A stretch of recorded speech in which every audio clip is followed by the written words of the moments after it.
बहुत तरह के कोऑर्डिनेट सिस्टम होते हैं। आप आज इस हॉरिजॉन्टल कोऑर्डिनेट सिस्टम को समझ जाएंगे इस लेक्चर के बाद। मैं अर्थ पर खड़ा हुआ हूं, मैं यहां से देख रहा हूं और मैं अगर बिल्कुल सामने देख रहा हूं, बिल्कुल हॉरिजॉन के पैरेलल देख रहा हूं, तो मेरा एंगल है 0। अब मैं यहां से अपनी नजरें, अपनी मुंडी कितनी एंगल ऊपर मोड़ रहा हूं, that is a angle of altitude. ऐसा नहीं कि सर ऐसे ऐसे करते करते वो रहा स्टार, अरे वो रहा स्टार नहीं है, फिर इधर से नापो ना एंगल कितना है। एकमात्र वही स्टार है जो हमें स्काई पे नॉर्दर्न हेमिस्फीयर से वेस्ट पे दिखाई देता है।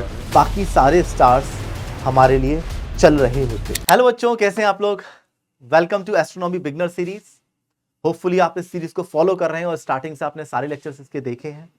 आज हम लोग जो चर्चा करेंगे वो होगी हॉरिजॉन्टल कोऑर्डिनेट सिस्टम के ऊपर। बहुत ही इंपॉर्टेंट टॉपिक है, बहुत ही बेसिक सी बात है। इनफैक्ट मैं बोलूंगा पहला स्टेप है एस्ट्रोनॉमी पढ़ने का। आप जैसे ही स्काई को देख रहे हैं, आपको जितनी भी सेलेस्टियल बॉडीज या ऑब्जेक्ट्स दिख रहे हैं, सबसे पहला काम होगा उसकी पोजीशन लोकेट करना, आइडेंटिफाई करना, जिसके लिए चाहिए होता है एक कोऑर्डिनेट सिस्टम। और बहुत तरह के कोऑर्डिनेट सिस्टम होते हैं एस्ट्रोनॉमी के अंदर, जिसमें से पहला हम लोग यहां पे पढ़ने जा रहे हैं हॉरिजॉन्टल कोऑर्डिनेट सिस्टम। ठीक है ना? इसके बाद हम लोग पढ़ रहे होते हैं जो जाता है इक्वेटोरियल कोऑर्डिनेट सिस्टम, फिर celestial coordinate system, galactic coordinate system. हम लोग अलग अलग तरीके के कोऑर्डिनेट सिस्टम अलग अलग टाइम पे पढ़ रहे होते हैं। उनका यूजेज भी अलग अलग रहता है कि हम सोलर सिस्टम के अंदर प्लैनेट्स की बात कर रहे हैं, या एक हॉरिजन से स्काई पर किसी एक स्टार की बात कर रहे हैं, ठीक है, या अर्थ के इक्वेटर के रेस्पेक्ट में बात कर रहे हैं, या गैलेक्टिक सेंटर के रेस्पेक्ट में हम लोग किसी पोजीशन निकालने किसी और गैलेक्सी की, या गैलेक्सी के अंदर किसी और स्टार की। तो बहुत तरह के कोऑर्डिनेट सिस्टम होते हैं। आप आज इस हॉरिजॉन्टल कोऑर्डिनेट सिस्टम को समझ जाएंगे इस लेक्चर के बाद। ठीक है ना? ध्यान से समझिएगा बच्चे। सबसे पहले इस कोऑर्डिनेट सिस्टम का दूसरा नाम होता है बच्चे ऑल्ट एज कोऑर्डिनेट सिस्टम। देखो, जिस तरह से आप कार्टेशियन सिस्टम आप पढ़ते हैं, मैथमेटिक्स में भी आप लोगों ने ये सब चीजें पढ़ी हुई हैं कि एक्स वाई कोऑर्डिनेट सिस्टम, इसका काम क्या होता है? जिस तरह से एक्स वाई कोऑर्डिनेट सिस्टम में आप किसी भी एक पॉइंट पी को लोकेट कर दें और आप इसकी लोकेशन बता सकते हैं कि ओरिजिन से इसकी लोकेशन साहब किधर है, इसका पोजीशन वेक्टर किधर है साहब, पोजीशन वेक्टर किधर। इसके कोऑर्डिनेट कैसे लिखते हैं? ये कोऑर्डिनेट सिस्टम देखिएगा, वाई एक्सिस से कितना दूर गए हम, लेट से x1, एक्स एक्सिस से कितना दूरी पर गए हम लोग, इट इज y1। तो इसके कोऑर्डिनेट हो गए बच्चे x1, y1। ठीक है, ये कार्टेशियन सिस्टम है जो आपने स्कूल में पढ़ा हुआ होगा। अब इसी तरह का सिस्टम, बट हम coordinate system X Y use नहीं कर रहे होते, यहां पे हम लोग एंगल्स में बात कर रहे होते हैं, पोलर कोऑर्डिनेट्स में बात कर रहे होते हैं, जिससे हम किसी भी स्टार्स की लोकेशन बताते हैं। परंतु ये जो हॉरिजॉन्टल कोऑर्डिनेट सिस्टम है स्पेसिफिकली, ये एक लोकल ऑब्जर्वर के लिए बहुत बेसिक सी बात है। अगर आप ग्राउंड पे खड़े हुए, मान लो ओपन स्काई के आप नीचे अर्थ पे खड़े हुए हैं कहीं पर, और आपको एक स्टार है जो कि लोकेट करना है, अपने फ्रेंड को बताना है कि मैं वो वाले स्टार के बारे में बात कर रहा हूं। ठीक है, तो आप क्या करेंगे? आप उस स्टार की तरफ पॉइंट करेंगे कि भाई दोस्त, उसको देख वो वाला स्टार। वो बोलेगा किधर, कौन से स्टार की बात कर रहा है? कि देख, पहले इधर मुंडी घुमा, अपनी मुंडी समझते हैं आप लोग, अपना सर इधर घुमा, उसके बाद ऊपर देख, वो वाले स्टार की, उस पर्टिकुलर स्टार की मैं बात कर रहा हूं। तो ये जो बेसिक सा तरीका है जो आप सब ने यूज किया होगा, अगर स्टार्स के बारे में आप आपस में कोई बात करते हैं। आजकल के बच्चे वैसे स्टार्स वगैरह और स्काई वगैरह कम ऑब्जर्व कर पाते हैं, क्योंकि वो मोबाइल में इतना ज्यादा घुसे हुए हैं। ठीक है, तो ये काम नहीं करना है बच्चे। ठीक है, दुनिया देखनी है, खुले आसमान में कई बार सोने की कोशिश करनी है, अगर पॉसिबल हो पाए तो आप स्काई वगैरह देखोगे तो स्टार्स की लोकेशन आप जब भी किसी को बताओगे, तो जैसे आप नॉर्मली बताते हैं उसी कोऑर्डिनेट सिस्टम को समझा रहा है ये हॉरिजॉन्टल कोऑर्डिनेट सिस्टम। ठीक है, वो वाले स्टार की मैं बात कर रहा हूं। तो आपने ग्राउंड पर एक रेफरेंस लिया और फिर आपने ग्राउंड से ऊपर, हॉरिजॉन से ऊपर कितना गए, ये दो कोऑर्डिनेट अगर आप एक स्टार के बारे में समझा रहे हैं अपने लोकेशन के हिसाब से अर्थ पर, तो वो सिंपल सा एक कोऑर्डिनेट सिस्टम है जिसको हॉरिजॉन्टल कोऑर्डिनेट सिस्टम हम लोग यहां पर कहते हैं। ठीक है, the horizontal coordinate system is a celestial coordinate system that uses the observer's local horizon as a fundamental plane to define two angles of a spherical coordinate system, that is altitude and azimuth, जिसके basis पर इसका दूसरा नाम है alt as coordinate system। ठीक है, सबसे पहले हम ये समझते हैं कि ऑब्जर्वर के लोकल हॉरिजन के हिसाब से इसकी बात चल रही है। ठीक है, ये हमारे पास ग्लोब है।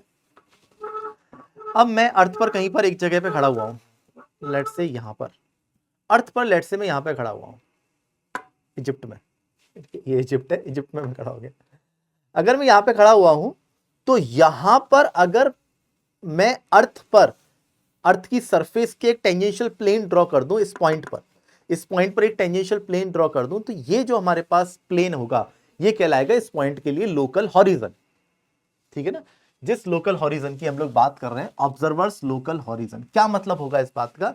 अगर देखो कोई आदमी यहां पे खड़ा हुआ है, लेट्स से इंडिया में अगर हम यहां पे खड़े हुए हैं दिल्ली में, ठीक है, कोटा में खड़े हुए हैं हम लोग, तो यहां पर अगर टेंजेंशियल प्लेन डालेंगे तो यहां का हॉरिजन आ जाएगा, यहां पे डालेंगे तो ऐसा हॉरिजन आ जाएगा। पोल पे खड़े हो जाएंगे, नॉर्थ पोल पे, तो इस तरह से हॉरिजन आ जाएगा इक्वेटर के पैरेलल। अगर कोई ऑब्जर्वर नॉर्थ पोल पे खड़ा हुआ है तो उसका जो हॉरिजन होगा वो इक्वेटर, अर्थ के इक्वेटर के पैरेलल होगा। तो ये चीज आपको सबसे पहले क्लियर होनी चाहिए कि हॉरिजन से हमारा क्या सेंस है। ठीक है, हॉरिजन से हमारा सेंस है अर्थ के जिस पॉइंट पर आपको हॉरिजन देखना है, उस पॉइंट पे अर्थ सरफेस के जो टेंजेंशियल प्लेन आएगा, दैट इज अवर हॉरिजन। अब उस हॉरिजन पर मान लो एक ऑब्जर्वर खड़ा हुआ है, तो हॉरिजन के सेंटर पे हमारे पास ऑब्जर्वर है। ऑब्जर्वर देख रहा है एक स्टार को, तो उसको दो कोऑर्डिनेट्स चाहिए, that is alt and az, altitude and azimuth. अब वो किस तरह से पॉइंट करें इसको हम लोग समझते हैं।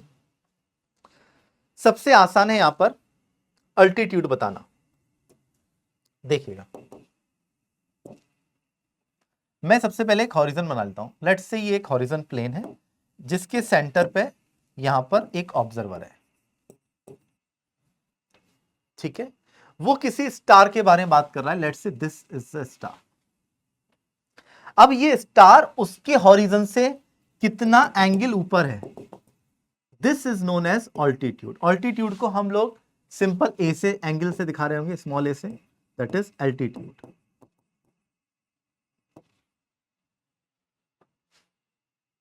ये बात क्लियर है क्या? This is altitude. कोई स्टार हॉरिजन से कितना एंगल ऊपर है। लेट्स से मैं अर्थ पर खड़ा हुआ हूं, मैं यहां से देख रहा हूं, और मैं अगर बिल्कुल सामने देख रहा हूं, बिल्कुल हॉरिजन के पैरेलल देख रहा हूं, तो मेरा एंगल है 0। अब मैं यहां से अपनी नजरें, अपनी मुंडी कितनी एंगल ऊपर मोड़ रहा हूं, that is a angle of altitude. Simple है ऑल्टीट्यूड कि आप हॉरिजन से कितना ऊपर देख रहे हैं एक स्टार को पॉइंट करने के लिए, वो वाला star, this angle is altitude. Simple है। नेक्स्ट आता है एजिमुथ, जिसको मैं कैपिटल ए से डिनोट करूंगा। What is azimuth? इस बात को समझिए, अगर आप एक ऑब्जर्वर, मतलब एक हॉरिजन पे है एक ऑब्जर्वर, तो उस हॉरिजन को हम लोग 4 क्वाड्रेंट में डिफाइन कर सकते हैं या डिवाइड कर सकते हैं। अगर अर्थ पर उस ऑब्जर्वर के पास मान लीजिए कंपास है, तो उस कंपास से क्या वो नॉर्थ साउथ पॉइंट डिफाइन कर सकता है? लेट्स से ये है नॉर्थ, ये है साउथ, इधर है ईस्ट, इधर है वेस्ट, इस तरह। ये कहलाते हैं कार्डिनल पॉइंट्स। ये क्या कहलाते हैं बच्चे? अगर एक हॉरिजन पे बात करें, north, east, west, south on a horizon called cardinal points. ये कार्डिनल पॉइंट्स हैं, और यही कार्डिनल पॉइंट्स एक हॉरिजन को 4 क्वाड्रेंट में डिवाइड कर रहे होते हैं। कार्डिनल पॉइंट्स की क्या मतलब है सर? क्या ये नॉर्थ पोल नहीं है? देखिए, नॉर्थ पोल अर्थ का, और साउथ पोल पे बात करें तो एक्सिस नॉर्थ पोल और साउथ पोल डिफाइन करती है, और सरफेस पर जहां पे अर्थ की एक्सिस टकराती है, that is north pole and the south pole. अब आप अगर एक हॉरिजन पे डिफाइन करें, लेट्स से मैं इस ग्लोब पे दिखाता हूं आपको, अगर आप अर्थ पे यहां पे खड़े हुए हैं, तो यहां पे जैसे ही आप एक टेंजेंशियल प्लेन डाल देंगे, ठीक है ना, उस टेंजेंशियल प्लेन पर हम लोग नॉर्थ साउथ की बात कर रहे हैं। आप समझिए, जो कंपास आपने रखा है वो उस हॉरिजन के पैरेलल रखा है। तो कंपास जो काम करता है वो अर्थ मैग्नेटिक फील्ड के सिर्फ हॉरिजॉन्टल कंपोनेंट के हिसाब से काम कर रहा होगा। ठीक है ना? अगर थोड़ा सा फिजिक्स आपने पढ़ रखी तो ठीक है, नहीं पढ़ रखी तो अभी आप इसको थोड़ा समझ जाएंगे, बेसिक है, ज्यादा टफ नहीं है, समझिएगा। अगर यहां पर आपने कंपास यूज किया इस लोकेशन पर, तो कंपास बताएगा इधर नॉर्थ है, और नॉर्थ के अपोजिट इधर साउथ है। तो क्या इधर एक्चुअल में अर्थ का साउथ पोल है क्या? नहीं, साउथ पोल तो इधर है साहब। वो इधर नहीं दिखा रही है, क्योंकि वो वर्टिकल फील्ड के हिसाब से काम नहीं कर रही होती, वो हॉरिजॉन्टल कंपोनेंट के हिसाब से काम कर रही होती है। तो एक हॉरिजन पे जो नॉर्थ, ईस्ट, वेस्ट, साउथ होते हैं, ये एक्चुअल में कार्डिनल पॉइंट्स कहलाते हैं। ना कि पोल्स। ठीक है, तो ये कार्डिनल पॉइंट्स है हॉरिजन पर। इन कार्डिनल पॉइंट्स पर अगर चर्चा करें हम लोग कि ये जो स्टार है ये हॉरिजन से तो एल्टीट्यूड एंगल ए ऊपर है, बट नॉर्थ से कितना एंगल घूम के हमको हॉरिजन से ऊपर देखना है। आप समझिए, लेट से मान लीजिए मेरा एक स्टार इधर है, ध्यान समझिएगा, मैं पॉइंट कर रहा हूं, उस मेरी फिंगर पे फोकस करिए। मेरा एक स्टार इधर है और मैं जब कंपास में देख रहा हूं, मैग्नेटिक कंपास में, तो नॉर्थ इधर है। ठीक है, मैग्नेटिक कंपास इधर है, नॉर्थ इधर है। तो मैं इस स्टार को देखने के लिए पहले नॉर्थ से कितना एंगल ईस्ट डायरेक्शन में घूमा, ईस्ट की तरफ घूमा। तो नॉर्थ से ईस्ट की तरफ में लेट से घूमा 92 डिग्री। तो ये 92 डिग्री जो मैं घूमा और फिर ऊपर गया मैं 46 डिग्री। तो जो नॉर्थ से ईस्ट की तरफ हम लोग घूमते हैं दैट एंगल इज एजिमुथ, और उससे जितना ऊपर हम लोग हॉरिजन से जाते हैं दैट इज ऑल्टीट्यूड। अब इसको हम फील करेंगे और एनिमेशन से देखेंगे कि एक्चुअल में ऑल्ट एज सिस्टम क्या होता है। ये समझिए, दैट्स, ये ऑब्जर्वर है, ये नॉर्थ पॉइंट है, ईस्ट है, वेस्ट है, साउथ है। ठीक है, सब कुछ ऐसे बना रहेगा, ये कार्डिनल पॉइंट्स है, ये एक हॉरिजन पे खड़ा हुआ है। इस स्टार को फोकस कर रहे हैं हम लोग। अगर मान लीजिए ये स्टार जितना ज्यादा ऊपर होगा उतना ज्यादा ये जो एंगल बढ़ रहा है ये है ऑल्टीट्यूड। ये रेड से जो बढ़ रहा है एंगल ये ऑल्टीट्यूड है। कितना ज्यादा ऊपर हो सकता है कोई भी स्टार? 90 degree, that's all. सबसे ज्यादा ऊपर कितना होता है? 90 डिग्री पर। तो उससे भी ज्यादा कोई एंगल हो गया तो, अरे उससे ज्यादा एंगल हो गया तो इधर से नापेंगे ना यार, तो वो इधर से नापा जाएगा। ऐसा नहीं कि सर ऐसे ऐसे करते करते वो रहा स्टार, अरे वो रहा स्टार नहीं है, फिर इधर से नापो ना एंगल कितना है। तो मैक्सिमम एंगल हमारे पास, मैक्सिमम एल्टीट्यूड एंगल जो हो सकता है वो +90 हो सकता है। ठीक है, अब अगर कोई स्टार हॉरिजन से ज्यादा एंगल पर नहीं है तो उसका एल्टीट्यूड कम होता चला है, कम होता चला है। जो बिल्कुल हॉरिजन पर है वो 0, और हॉरिजन के नीचे सर कोई स्टार, तो उसके लिए नेगेटिव एल्टीट्यूड बोल देंगे हम, बट वो हमें हॉरिजन से दिखेगा ही नहीं, फिर उसके बारे में चर्चा होती नहीं है। ठीक है ना, तो जो हॉरिजन से ऊपर है सिर्फ वही हमें स्टार्स दिख रहे होंगे। चलिए सर, ये बात तो समझ में आ गई कि एल्टीट्यूड मतलब हॉरिजन से कितना ऊपर है। अब समझिए, अगर मैं नॉर्थ डायरेक्शन से ही ऊपर देख रहा हूं तो उसका एजिमुथ 0 है। एजिमुथ क्या होता है कि जो कंपास नॉर्थ दिखा रहा है, जो नॉर्थ कार्डिनल पॉइंट है, उससे मैं कितना एंगल जाके फिर ऊपर उठ रहा हूं। अभी मैं नॉर्थ से बिल्कुल भी इधर उधर नहीं गया, मैं नॉर्थ के ही ऊपर देख रहा हूं, मुझे 62 डिग्री पर एक स्टार दिख रहा है। या और कम कर लेते हैं हम थोड़ा सा, लेट्स से 56 डिग्री पर मेरे को एक स्टार दिख रहा है। अब देखिए, अगर ये स्टार ईस्ट से, पहले मैं, अगर नॉर्थ कंपास इधर दिखा रहा है, पहले मैं ईस्ट की तरफ मुड़ा और फिर मैं ऊपर गया 56 डिग्री, तो मेरे पास ईस्ट तक जाने के लिए एंगल हो जाएगा 90 डिग्री। मुझे कितना घूमना पड़ेगा? नॉर्थ से ईस्ट की तरफ मुड़ने के लिए 90 डिग्री घूमना पड़ेगा। तो दिस इज अवर एजिमुथ। ये क्या हो जाएगा बच्चे? Azimuth angle. तो एजिमुथ हो गया 9 डिग्री, उसके ऊपर 56 डिग्री मेरा ऑल्टीट्यूड हो गया। सिमिलरली अगर साउथ के ऊपर की बात करेंगे तो साउथ तक हो जाएगा 180 डिग्री। ये आ गया 180 डिग्री यहां पर साउथ तक। 180 डिग्री के ऊपर मैं कितना जा रहा हूं? That is altitude. और नॉर्थ से जो 180 डिग्री घूमा हूं दैट इज एजिमुथ। सिमिलरली यहां से वेस्ट तक की बात करें 270 डिग्री हो जाएगा। ठीक है ना, 270 डिग्री फिर वेस्ट के ऊपर। तो एजिमुथ जो है, एजिमुथ का वेरिएशन देखिए, एजिमुथ का वेरिएशन होगा, नॉर्थ से चल रहा हूं मैं, घूमते घूमते घूमते east 90, then south 180, then west 270, then again north 360 या फिर 0। तो जो एजिमुथ है वो नॉर्थ से ईस्ट डायरेक्शन में नापना है। ये बात समझिएगा। ऐसा भी कई बार बच्चा करता है कि सर नॉर्थ से वेस्ट की दूरी तो 9 डिग्री भी बोल सकते हैं। नहीं, 90 डिग्री नहीं बोल सकते, और नॉर्थ से आपको ईस्टवर्ड मुड़ना है। जो डायरेक्शन है वो एजिमुथ की फिक्स है, डिफाइंड है। तो आप ईस्ट की तरफ मुड़ेंगे, तो ईस्ट अगर पहुंच गए तो 9 डिग्री, या फिर ईस्ट से पहले कहीं है, देखिए वेस्ट की तरफ जा रहे हैं तो अगेन 360 डिग्री हो जाएगा, फिर 0 हो जाएगा। अच्छा, नॉर्थ और ईस्ट के बीच में है कहीं, तो 0 से लेके 90 के बीच में कुछ एंगल होगा एजिमुथ का। ईस्ट को क्रॉस कर गए तो ईस्ट और साउथ के बीच में है, तो 90 से 180 के बीच में कुछ एंगल होगा। ठीक है, ये बहुत सिंपल है। ये वही एंगल्स हैं जो आप लोगों ने मैथमेटिक्स में बेसिक पढ़ते हैं, इसमें कोई खास चीज नहीं है, सिंपल। ऑल्टीट्यूड ये हो गया। तो ऑल्ट एस देखना आ गया अपने को। अब कुछ यहां पे टर्मिनोलॉजी है, कुछ पॉइंट्स हैं जिनके और नाम हमें समझने हैं कि जेनिथ क्या होता है, नाडिर क्या होता है और सेलेस्टियल स्फीयर क्या होता है, उसको मैं थोड़ा थोड़ा बता देता हूं आपको, जिससे थोड़ी सी और क्लियरिटी आएगी इसकी। अभी ऑल्ट एस सिस्टम कैसे देखना है अपने को, ये मेरे ख्याल से आपको क्लियर हो गया होगा। ठीक है क्या? चलिए, तो ऑल्ट एस कोऑर्डिनेट सिस्टम के बारे में एक बार हम लोग और देखते हैं। सबसे पहले मैंने अभी तक जो आपको बताया है इस पॉइंट्स को समझ लीजिए।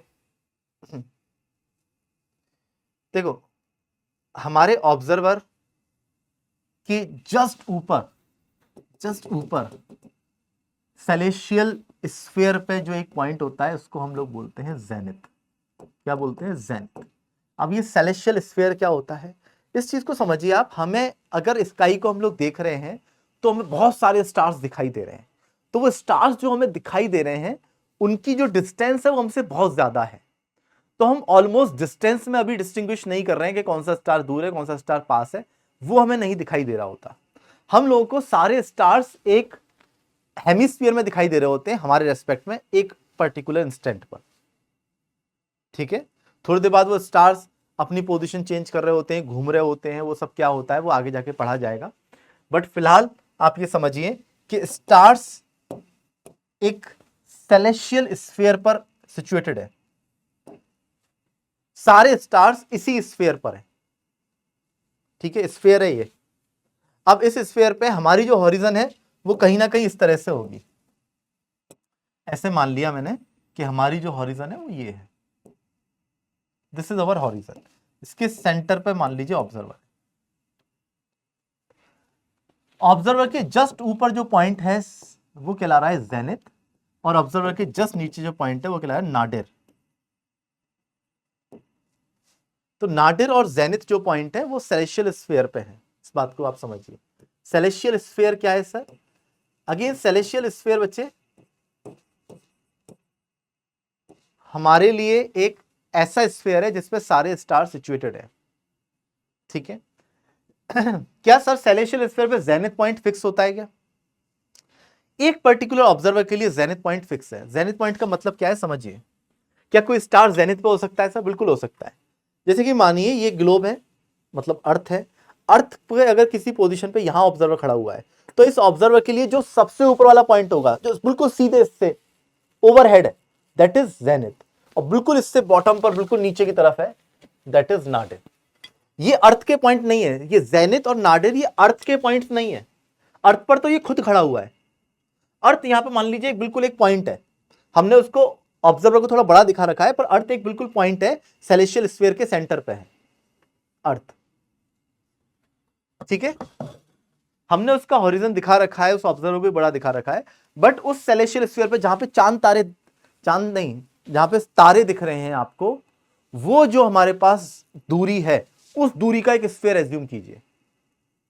सारे तारे जिस दूरी पर लोकेटेड है, हम लोग तारे की दूरी को अभी डिस्टिंग्विश नहीं कर रहे हैं अलग अलग, हम मान रहे हैं सभी बहुत बड़ी दूरी, इनफाइनाइट दूरी है। उस बड़ी दूरी पर अलग अलग एंगल्स पर जो स्टार सिचुएटेड हैं, उसमें से जो ऑब्जर्वर की ओवरहेड पर है उस ओवरहेड पॉइंट को बोला जाता है जेनिथ। इस जेनिथ वाले पॉइंट के लिए जो ऑल्टीट्यूड की वैल्यू होगी दैट इज 90 डिग्री, और नाडिर के लिए बात करेंगे तो एल्टीट्यूड हो जाएगा -90 डिग्री। तो एल्टीट्यूड जो है वो -90 से +90 वेरी करता है। ये बात क्लियर है? अब कोई भी स्टार है वो हम नॉर्थ से किधर चल रहे हैं उस पर डिपेंड करेगा उसका एजीमुथ कितना होगा, नॉर्थ से ईस्ट डायरेक्शन में। ठीक है, हॉरिजन से कितना ऊपर, हॉरिजन से कितना ऊपर दैट इज ऑल्टीट्यूड, और नॉर्थ से ईस्ट डायरेक्शन में कितना घूमे उस हॉरिजन के ऊपर चलने के लिए दैट इज एजीमुथ। तो ये पॉइंट्स आपके क्लियर होने चाहिए। इसको एक बार पढ़ लेते हैं हम लोग। The angle of an object above the horizon measured in a degree is known as altitude. An object on the horizon, जो horizon पे ही है उसका altitude 0 हो जाएगा. An object directly overhead that is zenith has an altitude of 90 degree. azimuth की बात करें, the angle of an object moving clockwise from the north around the cardinal point, north से clockwise चल रहे हैं मतलब north के बाद east, then south, then west and then back to north. तो इस डायरेक्शन में जितना एंगल हम लोग घूम के फिर हॉरिजन के ऊपर मुड़ रहे होते हैं दैट इज एजिमुथ एंगल, ठीक है ना। तो क्या एजिमुथ एंगल सर हम लोग मैग्नेटिक कंपास से देख सकते हैं? बिल्कुल देख सकते हैं, मैग्नेटिक कंपास से ही पता पड़ जाता है कि एजिमुथ एंगल कितना है। An object due north has an azimuth 0, अभी समझाया था मैंने, जो ईस्ट में होगा 90 डिग्री, जो साउथ में होगा 180 डिग्री, जो वेस्ट में होगा 270 डिग्री। तो ये हमारे पास ऑब्जेक्ट्स की एजिमुथ पता पड़ गए। क्लियर है क्या? यहां तक कोई परेशानी? अब जो क्वेश्चन एनएससीए में कई बार पूछा गया है, अब उस एक क्वेश्चन के बारे में हम लोग चर्चा करेंगे, ठीक है। हम लोगों को इस बात को समझिएगा, स्टार हमसे बहुत ज्यादा दूरी पर है, इनफाइनाइट दूरी पर हम लोग बोल रहे हैं स्टार को। तो एक स्टार हमारे पास होता है जो कि एक्चुअल में अर्थ के नॉर्थ पोल के जस्ट ऊपर है। आप समझिए, जस्ट ऊपर मतलब उसके ऊपर है, जस्ट तो नहीं मतलब बहुत दूर है वहां से, डिस्टेंस तो बहुत ज्यादा है, पर नॉर्थ पोल के ऊपर है, जिसको हम नॉर्थ पोल स्टार बोल सकते हैं या पोलरिस स्टार बोल सकते हैं, पोलरिस स्टार, ठीक है। एकमात्र वही स्टार है जो हमें स्काई पे नॉर्दर्न हेमिस्फीयर से रेस्ट पे दिखाई देता है, बाकी सारे स्टार्स हमारे लिए चल रहे होते हैं। ऐसा कैसे स्टार चलते हुए हमें दिखाई देते हैं क्या? हाँ, इस चीज को समझिए, वास्तविकता में स्टार अर्थ के एक्सिस के लिए नहीं चल रहे हैं, बट क्योंकि अर्थ घूम रही है तो अर्थ सरफेस पे आप किधर खड़े हुए हो उसके बेसिस पे आपको स्टार चलता हुआ दिखाई दे सकता है। इसको थोड़ा सा फील करते हैं, आप समझिएगा। एक स्टार ये रहा, एक स्टार ये रहा, ये बहुत दूरी पर है अर्थ से, ये बहुत सारे स्टार्स हैं। एक स्टार नॉर्थ पोल के बिल्कुल ऊपर है, एक नॉर्थ पोल से थोड़ा सा इधर है, ठीक है। अगर मान लो यहां पे ऑब्जर्वर है, यहां समझिएगा आप, यहां पे ऑब्जर्वर है, अगर ऑब्जर्वर यहां पर है, वो स्टार कहीं नहीं जा रहा, बट ये ऑब्जर्वर तो अर्थ के साथ घूमेगा, तो इस ऑब्जर्वर के रेस्पेक्ट में वो स्टार जो है वो उल्टा घूमता हुआ दिखाई देगा ऐसे। ये ऑब्जर्वर क्योंकि वेस्ट से ईस्ट जा रहा है अर्थ के साथ, अर्थ घूमती है वेस्ट से ईस्ट की तरफ, तो स्टार्स दिखेंगे ईस्ट से वेस्ट की तरफ। Sun rises from east, sun set in west, ये पढ़ा है आप लोगों ने। कोई भी स्टार है वो ईस्ट से राइज कर रहा है हमारे और वेस्ट में सेट कर रहा है। इसका रीजन क्या है? क्योंकि अर्थ घूम रही है वेस्ट से ईस्ट, स्टार कहीं राइज नहीं कर रहा, कहीं सेट नहीं कर रहा। हमारे रेस्पेक्ट में कुछ दिन कुछ घंटों में बात करें हम लोग, तो उसका मोशन हमारे लिए कंसिडरेबल नहीं है, बहुत छोटा सा मोशन कर रहा है वो, एब्सोल्युटली अगर बात की जाए तो एक दो दिन में। बट जो हमें कॉन्स्टेंटली चलते हुए दिखाई देते हैं उसका रीजन होता है अर्थ का रोटेशन। तो अर्थ घूमी तो वो उल्टा घूमते हुए हमें दिखाई दे रहे हैं। परंतु एक स्टार है जो कि नॉर्थ पोल स्टार है, पोलरिस स्टार है, वो कहीं भी हमें चलता हुआ नहीं दिखाई देता। आप समझिएगा, सबसे पहले इसको पोल से समझ लेते हैं। जो अगर ऑब्जर्वर पोल पे खड़ा हुआ है, तो जो पोल वाला स्टार है, क्या अर्थ पोल के राउंड ही घूम रही है? अर्थ पोल के राउंड घूम रही है, वो स्टार कहीं घूमता हुआ दिखाई नहीं देगा, बट उसके पास वाला जो स्टार है वो चलता हुआ दिखाई दे सकता है। बट नॉर्थ पोल वाला स्टार कहीं भी चलता हुआ नहीं दिखाई देगा। इसको हम लोग बोलते हैं पोलरिस स्टार, इसका नाम है पोलरिस स्टार। इसको आप एक बार देखिए डायग्राम में, ये अर्थ घूम रही है वेस्ट से ईस्ट की तरफ इस तरह से। ये हमारे पास जो स्टार है ये है पोलरिस स्टार। ये नॉर्दर्न हेमिस्फीयर से ही दिखाई देगा। सबसे पहली बात, सदर्न हेमिस्फीयर से कोई आदमी अगर सदर्न हेमिस्फीयर में है तो उसको नहीं दिखाई देगा। तो नॉर्दर्न हेमिस्फीयर के लिए ही मैं सारी बातें फिलहाल कर रहा हूं। नॉर्दर्न हेमिस्फीयर में ऑब्जर्वर कहीं भी हो, पोलरिस स्टार उसके लिए मूव नहीं कर रहा होगा, ठीक है। और पोलरिस स्टार की लोकेशन क्या होगी इसके बारे में हम थोड़ा सा समझते हैं। पोलरिस स्टार की लोकेशन क्या होगी किसी भी लैटिट्यूड के लिए, इसको समझिएगा। ये स्टार हमने यहां पर दिखा दिया, बट ये काफी डिस्टेंस पर है, तो जो लाइट सामने से आ रही होगी, जो स्टार से लाइट आ रही होगी, वो ऑलमोस्ट पैरेलल रेज आ रही होंगी। ये समझिएगा, जो स्टार से लाइट आती है वो ऑलमोस्ट ऐसे आ रही है, ठीक है। अब कोई ऑब्जर्वर यदि मान लीजिए अर्थ पर यहां पे खड़ा हुआ है, this is our north, this is our south, ठीक है।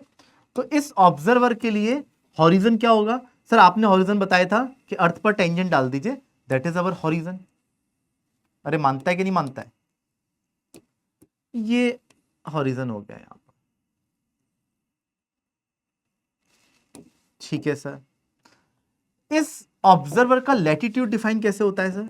बच्चे देखो, इक्वेटर से आप कितना नॉर्थ की डायरेक्शन में है, this is our latitude. Let's say latitude है 5, 5 इज लैटिट्यूड।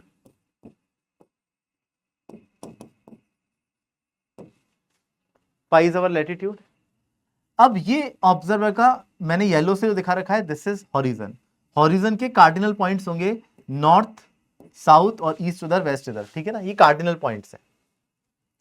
अब आप समझिए, इस ऑब्जर्वर के लिए हॉरिजन से कितना ऊपर से लाइट आ रही है, तो जो पोलरिस स्टार होगा उससे लाइट आ रही है इस डायरेक्शन में, तो ये ऑब्जर्वर कितना एंगल हॉरिजन से ऊपर देख रहा होगा, दैट इज अवर एल्टीट्यूड। क्या ये एंगल अवर एल्टीट्यूड होगा? हॉरिजन से कितना ऊपर से लाइट आ रही है, बस ये तो एल्टीट्यूड होता था। तो हॉरिजन है इसका, ये टेंजेंट डाल दिया अपन ने अर्थ सरफेस पर, और पोलरिस स्टार है, नॉर्थ पोल के ऊपर लाइट ऐसे आ रही होगी, तो जो लाइट आ रही है वो इतने एंगल से आ रही है, दैट इज ऑल्टीट्यूड। अब आप ध्यान से समझिएगा, अगर मैं यहां पर बेसिक आपकी ज्योमेट्री यूज कर रहा हूं, ये एंगल फाई है, तो अगेन ये एंगल भी फाई हो जाएगा, ये एंगल 90 माइनस फाई हो जाएगा, और अगेन ये वाला एंगल जो है दैट इज ऑल्टीट्यूड, ये अगेन फाई हो जाएगा। तो एल्टीट्यूड जो है वो भी फाई के बराबर हो जाएगा of Polaris star. altitude of Polaris star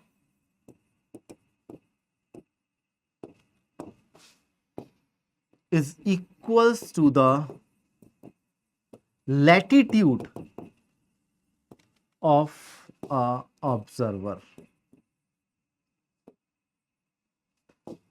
in northern hemisphere। 2024 में भी इसी से क्वेश्चन आया था, 2024 में भी यही क्वेश्चन आया था, 2023 में भी आया है। कई बार क्वेश्चन यही पूछा गया है कि एक ऑब्जर्वर है 10 डिग्री लैटिट्यूड पे, तो बताइए उसे पोलरिस स्टार कितने एल्टीट्यूड पे दिख रहा होगा। वो लैटिट्यूड देखते हैं और पूछते हैं एल्टीट्यूड कितना होगा। तो जो पोलरिस स्टार की लोकेशन है, पोलरिस स्टार हमें चलता हुआ नहीं दिखाई दे रहा हो। हमें चलता हुआ क्यों नहीं दिखाई दे रहा होगा सर? आप ये समझिए, अर्थ घूम रही है ऐसे, ये हमेशा उतने ही एल्टीट्यूड पे दिखाई देगा। आप ये समझिए, पूरा का पूरा सिचुएशन ऐसे घूम रही है। अभी कितने एल्टीट्यूड पे है? ए एल्टीट्यूड पे, जो कि लैटिट्यूड के बराबर है। अगली बार ये जब यहां आ जाएगा, लेट्स से ऑब्जर्वर घूम के, अर्थ घूम के यहां आ गई, तो अगेन इसको ये ए एल्टीट्यूड पे ही दिख रहा है, जो कि अगेन फाई के बराबर ही है। तो इसको हमेशा ए एल्टीट्यूड पर ही दिख रहा होगा स्टार, और वही ए एल्टीट्यूड लैटिट्यूड के बराबर होता है। ये बहुत ही इंपॉर्टेंट और बहुत बेसिक क्वेश्चन है, जिसका कई बार एनएससी ने क्वेश्चन पूछा है। अलग अलग एंगल दे दिया उन्होंने, 10 डिग्री, 28 डिग्री, 50 डिग्री। तो जिस लैटिट्यूड पे ऑब्जर्वर होगा उतने ही एल्टीट्यूड पे उसको दिखाई देगा। इनफैक्ट अगर मान लो सर मैं नॉर्थ पोल पे खड़ा हो जाऊं, अगर आप नॉर्थ पोल पे खड़े हो जाओगे तो आपको पोलरिस स्टार अपने जेनिथ पॉइंट पे दिखाई देगा, तो आपके लिए एल्टीट्यूड हो जाएगा 90 डिग्री। तो पोल, नॉर्थ पोल के लिए लैटिट्यूड भी 90 होता है और आपके लिए एल्टीट्यूड भी 90 हो गया। अरे मानता है कि नहीं मानता है? समझ में आई कि बात नहीं आई? बहुत छोटा सा क्वेश्चन है ये, बट मैंने आपको बता दिया, सिखा दिया ये चीज कि एक ऑब्जर्वर नॉर्दर्न हेमिस्फीयर में आप कहीं भी हैं, आपके लिए जो स्टार फिक्स रहता है that is Polaris star. Polaris star is stationary star for us, इस बात को समझ लीजिए। बाकी स्टार हमें अपरेंटली घूमते हुए दिखाई देते हैं पोलरिस स्टार के अराउंड, सर्कुलर मोशन कर रहे होते हैं। वो क्यों कर रहे होते हैं? क्योंकि अर्थ घूम रही है, इस वजह से वो कर रहे होते हैं, अन्यथा वो भी नहीं चल रहे हमारे रेस्पेक्ट में एब्सोल्युटली अगर देखा जाए तो। ठीक है ना, कुछ सालों में उनकी डिस्टेंस चेंज होती है, वो लाइट ईयर्स दूरी पे है हमारे पास, लाइट आने में सालों लगा रही है वहां से। तो अगर उनकी पोजीशन चेंज भी हो गई होगी तो हमें बहुत सालों में उसकी पोजीशन चेंज पता पड़ेगी। लाइट ईयर्स दूरी का मतलब ये हो गया। तो ये क्वेश्चन बहुत इंपॉर्टेंट है बच्चे, समझ गए होंगे आप लोग। ये कॉन्सेप्ट मैंने यहां पे कवर कर दिया। होपफुली आपको इस वीडियो से ऑल्टीट्यूड और एजीमुथ समझ में आ गया होगा। ठीक है ना, अब इसमें थोड़ा सा और डेप्थ में जाएं तो हम लोग कल्मिनेशन पॉइंट समझ सकते हैं। अपर कल्मिनेशन, लोकल मेरिडियन क्या होता है, then culmination, lower culmination, maximum altitude, minimum altitude क्या होता है, सर्कमपोलर स्टार्स क्या होते हैं। अब इसमें बहुत सारे डिफरेंट कॉन्सेप्ट्स हम लोग ऑब्वियसली अपने कोर्स में कर ही रहे हैं। ठीक है ना, तो ये ऑल्ट और एस देखना आप लोगों को आ गया हो hopefully. That's all for this lecture. Like करिए, मिलते हैं नेक्स्ट क्लास में नेक्स्ट लेक्चर के साथ। तब तक के लिए good bye and take care. Thank you everyone, bye bye.